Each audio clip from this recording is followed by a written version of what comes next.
Amém. Glória a Deus. Capítulo de número 3, Evangelho segundo escreveu São Lucas, versículo de número 1.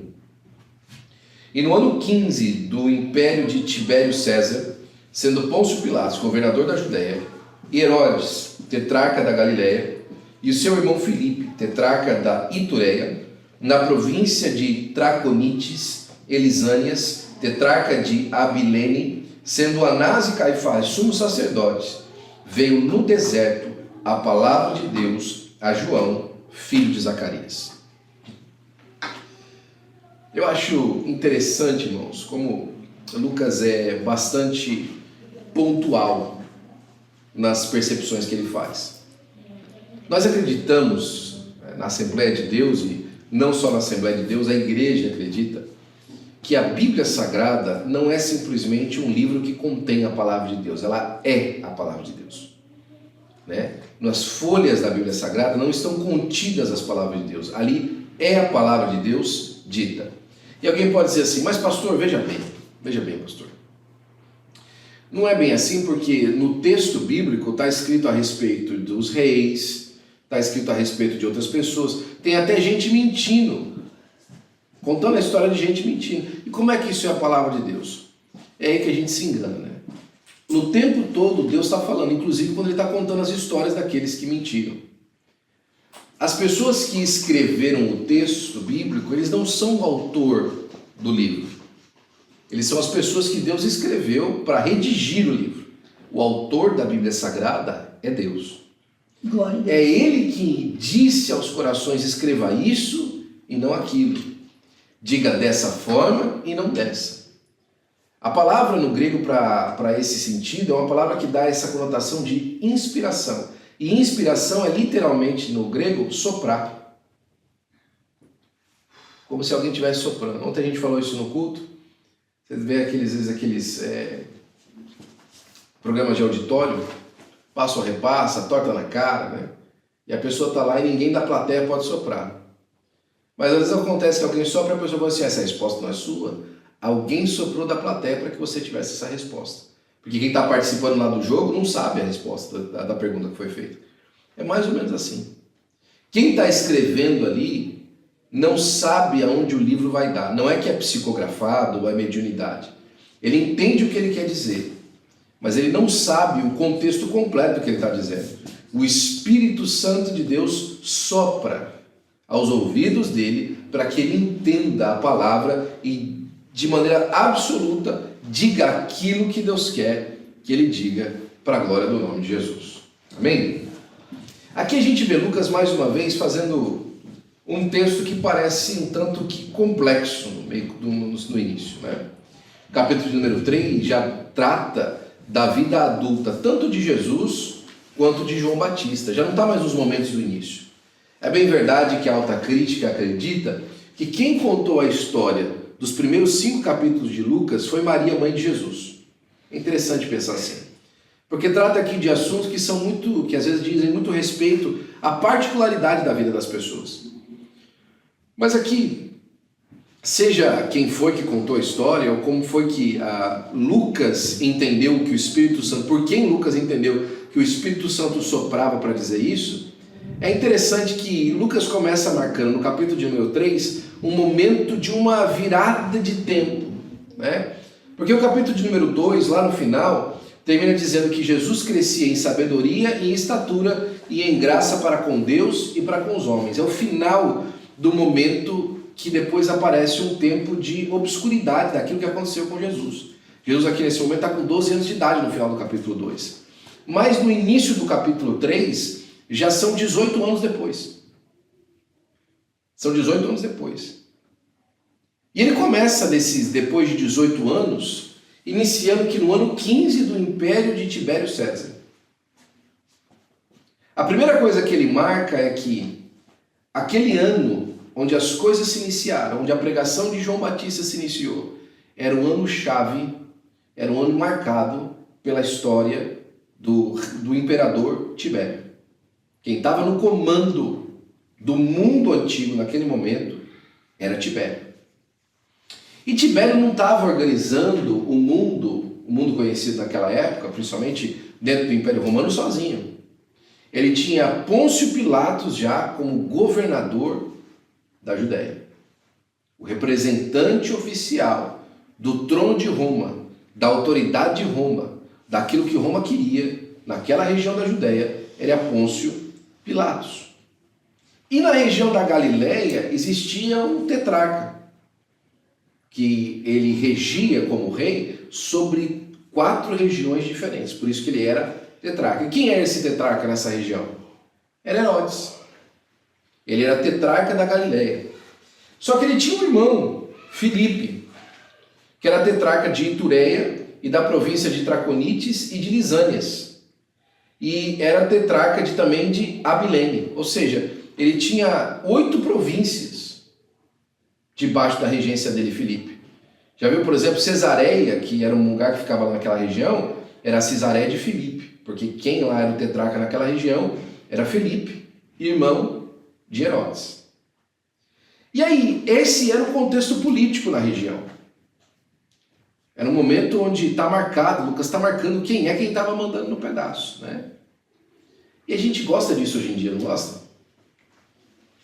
Aí fala assim, olha, o fulano de tal é o presidente, o candidato a presidente junto é o outro fulano de tal, no Brasil esse aqui é o presidente, aquele ali é o senador, lá no meu estado aquele ali é o governador. Essas posições de autoridades, elas fazem parte do nosso cotidiano, nós conhecemos quem são as autoridades que regem sobre nós. Lucas está aqui marcando uma história, dizendo que o mundo conhecido naquela época fazia menção das pessoas que mandavam no dia a dia das pessoas, que tinham autoridade sobre o dia a dia das pessoas. Né? Essa semana, por exemplo, a gente viu aí leis assinadas pelo Gavin Newsom, a gente viu leis assinadas pelo presidente Biden, algumas executivas que ele deu, né? Vimos no Brasil que passaram uma nova taxa aí para quem importa coisa do exterior, né? Nós vimos, por exemplo, que um dos presidentes da República fez promessas aí para o ano que vem.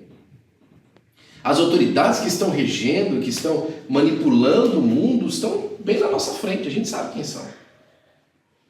Só que, além das autoridades, o nosso querido Lucas também fala que dentro da religião, dentro daquilo que se conhecia como, entre aspas, a igreja institucional naquele momento, quem estava por cima dessa religião era Anás e Caifás, 2 sumos sacerdotes.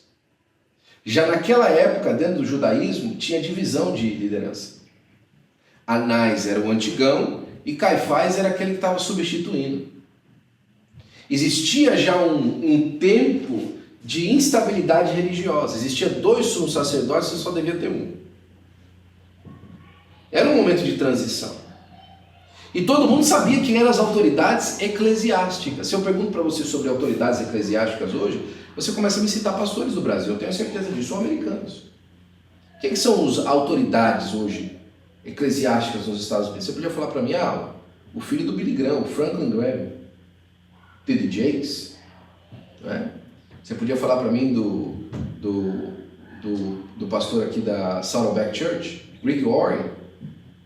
Você pode falar para mim do pastor da Bethel. Você pode falar para mim, o Brian Houston é uma grande autoridade. Ou o pastor Doug Clay, que é o presidente da Assembleia de Deus Americana. Você pode me citar, por exemplo, pastores do Brasil, né? Silas Malafaia, né? Marco Feliciano. São autoridades. Autoridades que exercem essa posição de grandor de sacerdócio. Mas o que eu estou querendo falar com tudo isso, né? Toda essa introdução comprida e fazendo toda essa comparação. Esses 2 versículos que nós lemos, eles marcam que Lucas está fazendo ciente o leitor, o ambiente religioso político daquele momento. Ele está fazendo ciente o leitor que existiam poderes, autoridades, hostes, potestades, responsáveis pela dominação do mundo conhecido naquele momento. Só que no meio de tudo isso ele vai dizer assim: veio no deserto a palavra de Deus a João, filho de Zacarias. Veio no deserto a palavra de Deus a João, filho de Zacarias. O que ele quer dizer com isso? Que a palavra de Deus não veio a Tibério, o César, que não veio a nenhum dos tetrarcas que estavam na posição. A palavra de Deus não veio para nenhuma das autoridades daquele momento. A palavra de Deus não veio nem para os tops da religião naquela hora. A palavra de Deus veio para aquele homem simples, de origem simples, fruto da promessa de Deus, no meio do deserto, solitário. A palavra de Deus veio a ele. É ele quem recebeu do Senhor a revelação. É ele quem recebeu do Senhor a unção para viver aquele momento. É ele que recebeu do Senhor a visão dos próximos dias que eles viveriam ali. Os nossos olhos sempre observam a grandiosidade das falácias ou dos factoides humanos, mas o Senhor no deserto enche João de unção para fazer uma obra. Glória a Deus. Mas o Senhor no deserto levanta a João para dizer: preparai o caminho, olha, direitai as vossas veredas. É João quem avisa do Messias. Glória a Deus. Nós ficamos esperando às vezes as autoridades, né? Que elas nos revelem as coisas do Senhor. Nós ficamos esperando os grandes nomes a nos trazerem aquilo que está além do véu, mas o Senhor quer falar com o seu povo simples no deserto. Glória a Deus. É no deserto que Deus revela a sua palavra. É no deserto que Deus levanta a nova liderança. É no deserto que Deus marca a história, muito mais do que a desses outros homens. Agora pasme você. Sabe por que nós conhecemos a história de Tibério César? Sabe por que nós conhecemos de Pôncio Pilatos? Sabe por que nós conhecemos de Herodes e de Filipe e essas áreas aqui, todas essas províncias? Sabe por que Anás e Caifás são conhecidos hoje? É porque João foi contemporâneo deles. Na época deles, João era um desconhecido. Na nossa época, eles só são conhecidos por causa de João. Glória a Deus. Na época deles, João era um doidinho que vivia pregando no deserto, vestido diferente, falando diferente, andando diferente. Mas na nossa época, João é o lúcido e eles eram cegos. João é quem tinha a revelação de Deus e eles eram homens pobres e miseráveis que só tinham a si mesmo para adorar. Percebe que Lucas então faz questão de marcar tudo isso para mostrar para a igreja para sempre que as posições são inúteis se não tem Deus falando. Se Deus está falando, a posição é inútil. Se Deus não está falando, a posição é inútil. Se Deus não está agindo, aquele lugar de destaque é inútil. Porque no lugar do isolamento, Deus fala com o seu servo. No lugar do isolamento, Deus levanta um novo servo para fazer a sua obra para a glória do nome do Senhor Jesus Cristo. Glória a Deus. Versículo de número 3. E percorreu toda a terra ao redor do Jordão, pregando o batismo de arrependimento para o perdão dos pecados. Ninguém mais estava fazendo isso. Ninguém lidava com o pecado. Ninguém se importava com isso. Mas a palavra de Deus chegou a João para pregar um tempo de arrependimento e de transformação. Glória a Deus. Sabe, existem muitas mensagens. Você abre aí no seu YouTube, no seu Facebook, você, no seu Instagram, você vê as pessoas: olha, Deus te ama, Deus te quer bem, Deus gosta tanto de você. Isso tudo é verdade, mas Deus veio para remir o seu pecado. Ele te ama tanto que Ele veio perdoar o seu pecado, o seu erro, a sua transgressão. Ele veio tirar você do charco de lodo, do lugar da vergonha, e colocou você para sentar entre os príncipes do seu reino. Mas isso por conta que o Senhor Jesus Cristo, na cruz do Calvário, derramou o seu sangue para que você pudesse ter acesso ao amor de Deus de verdade. Glória a Deus. E ele fez isso segundo o que estava escrito no livro do profeta Isaías, que dizia: voz do que clama no deserto, preparai o caminho do Senhor, endireitai as suas veredas.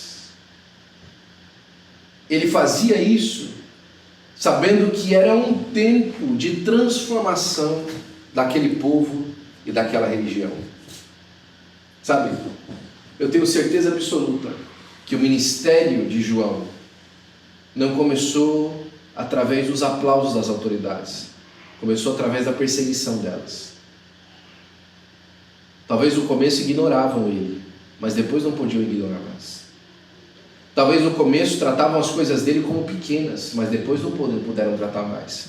Porque Deus levantou a João no deserto para um tempo de transformação na vida de todos aqueles que viviam naquele tempo.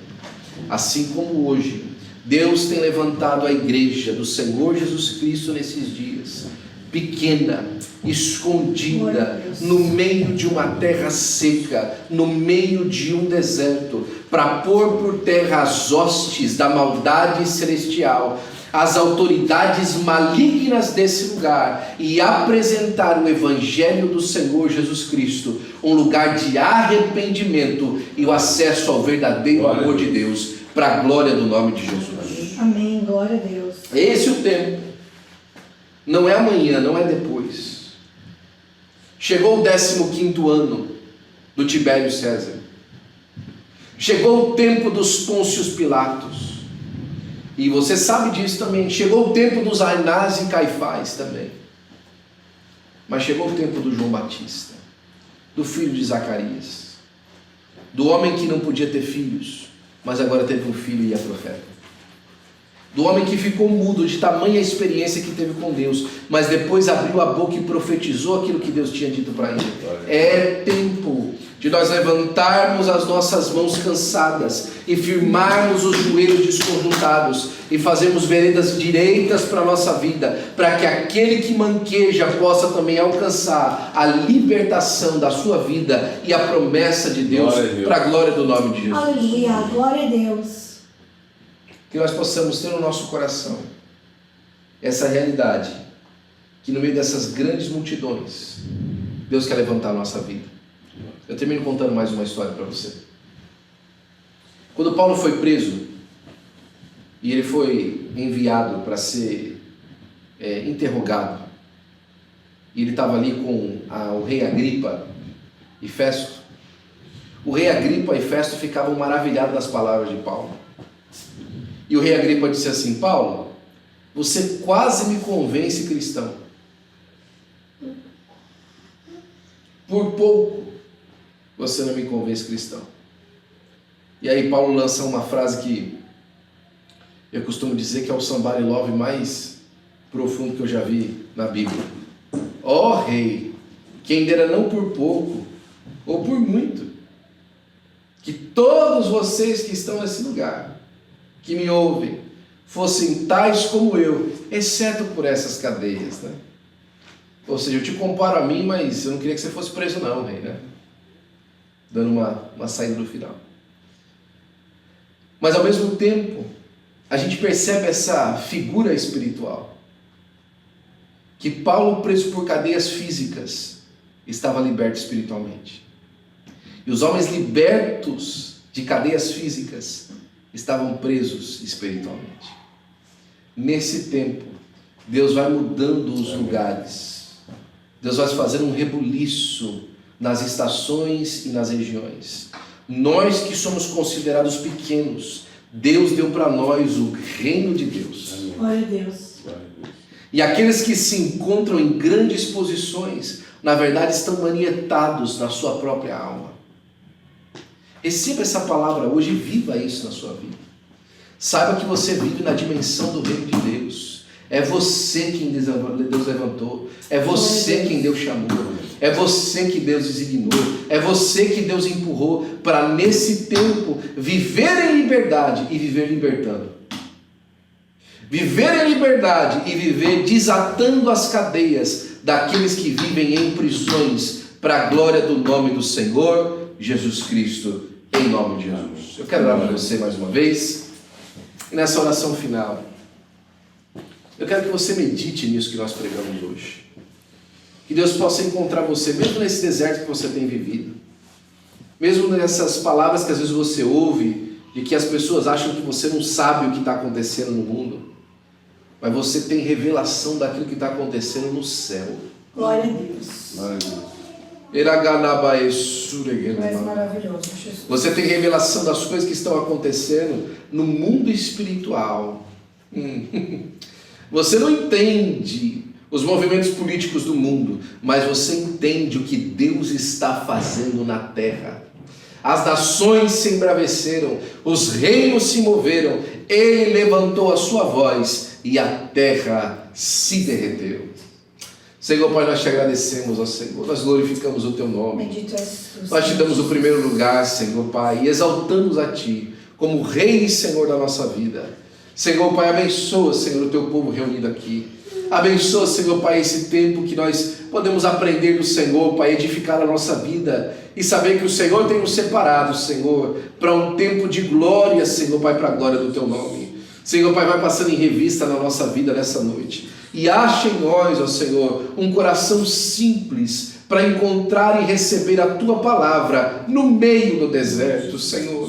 Ah, Senhor Pai, que as multidões, ó Senhor, elas vão correr dos lugares, ó Senhor Pai, habitados pelas grandes autoridades, e elas vão encontrar em nós, ó Senhor Pai, alívio para a sua alma, transformação para o seu ser, alegria para o seu coração, tudo isso, Senhor, porque nós estamos falando de uma vida arrependida diante de Jesus, onde o Espírito Santo de Deus é o foco de toda a alegria para aquele que crê, Senhor. Abençoa o Teu povo, Senhor Pai, guarda-nos, ó Senhor, glorifica o Teu nome em nós, e não só hoje, mas sempre, nós te daremos a honra, a glória e o louvor, em nome de Jesus, amém e amém. Que a graça de nosso amado Senhor e Salvador Jesus Cristo, o grande amor de Deus, o nosso Pai, as doces consolações do Espírito Santo de Deus, seja com todo o povo de Deus, e o povo de Deus diz com alegria, amém.